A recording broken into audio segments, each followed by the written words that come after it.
ఈ రాష్ట్రంలో ఉన్నటువంటి మత్స్య మహిళల సమస్యల్ని చర్చించాలి. ఆ సమస్యలపైన ఈ రాష్ట్రంలో ఉన్నటువంటి దేశంలో ఉన్నటువంటి ప్రభుత్వాలకు విన్నవించాలని చెప్పేసి అనుకున్నటువంటి తరుణంలో ఈరోజు ఈ సదస్సు జరుగుతూ ఉంది. దీనికి అధ్యక్షత వహిస్తున్నటువంటి మత్స్య కార్మిక సంఘం రాష్ట్ర సహాయ కార్యదర్శి, అదేవిధంగా మత్స్యశాఖ హైదరాబాద్ డిఎఫ్సిఎస్ జిల్లా అధ్యక్షురాలు ఒక పద్మ గారు, అదేవిధంగా ఈ కార్యక్రమానికి ముఖ్య అతిథిగా ఇచ్చేసినటువంటి అఖిల భారత మత్స్యకారులు మత్స్య కార్మిక సమైక్య జాతీయ కార్యదర్శి డెల్లేల బాలకృష్ణ గారు, అదేవిధంగా హైదరాబాద్ జిల్లా మత్స్య మహిళ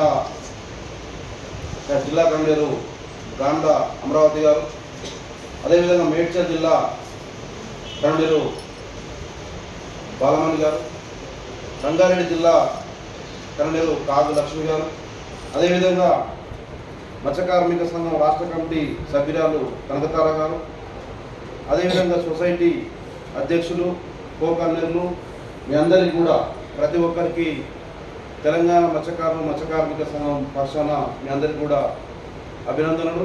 అడ్వాన్స్గా ఇంకొక వారం అయితే మళ్ళీ కొత్త సంవత్సరానికి వెళ్ళిపోతూ మీ అందరికీ కూడా శుభాకాంక్షలు 2020 సంవత్సరం సందర్భంగా తెలియజేస్తా ఉన్నాను. ప్రధానంగా ఈ దేశంలో ఉన్నటువంటి మత్స్య మహిళలకు సంబంధించినటువంటిది అనేక మంది చేపలు అమ్ముకుంటూ, అదేవిధంగా డ్రెస్సింగ్ చేసుకుంటూ, నెత్తుల వేసుకొని తిరుగుకుంటూ చాలామంది మార్కెట్లలో చేపలు అమ్ముతున్న పరిస్థితి, వాళ్ళ సమస్యలన్నీ కూడా దీనాల దృష్టిలో ఉన్నటువంటి పరిస్థితి ఈరోజు మనకు కనబడుతూ ఉంది.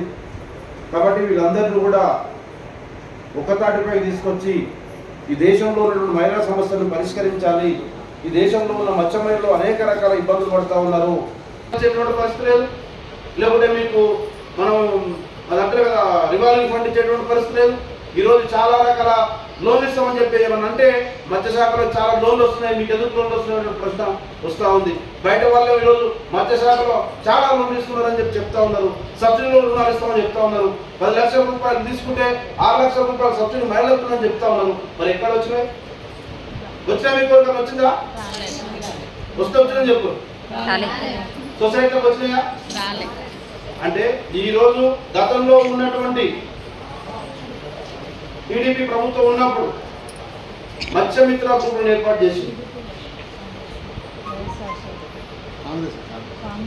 రాజశేఖర రెడ్డి గారు ముఖ్యమంత్రి ఉన్నప్పుడు ఈ రాష్ట్రంలో మత్స్యమిత్ర గ్రూపులను ఏర్పాటు చేసింది.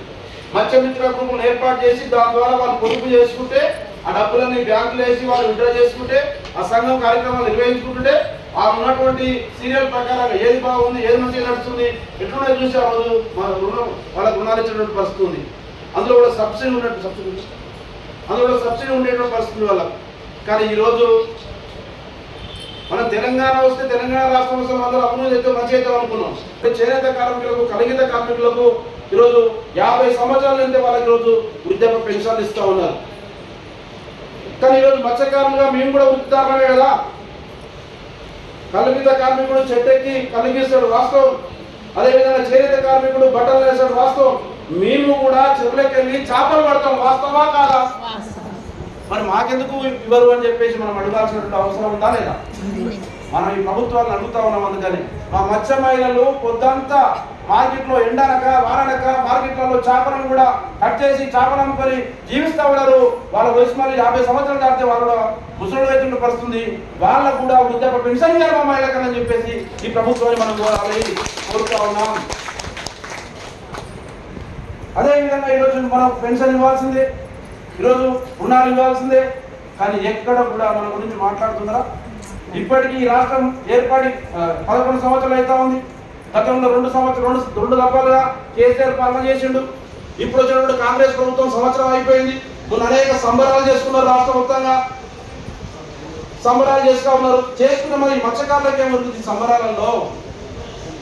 మన వాళ్ళు కూడా పోయిన నెల 21వ తారీఖు నాడు ప్రపంచ మత్స్యకార దినోత్సవం సందర్భంగా ప్రసాద్ ఐమాక్స్ దగ్గర మన వాళ్ళందరూ చేపల స్టాల్స్ పెట్టడంలో ఉన్నారు కదా. చాలా మంది పెట్టిరమ్మా, చేపల స్టాల్స్ పెట్టారు.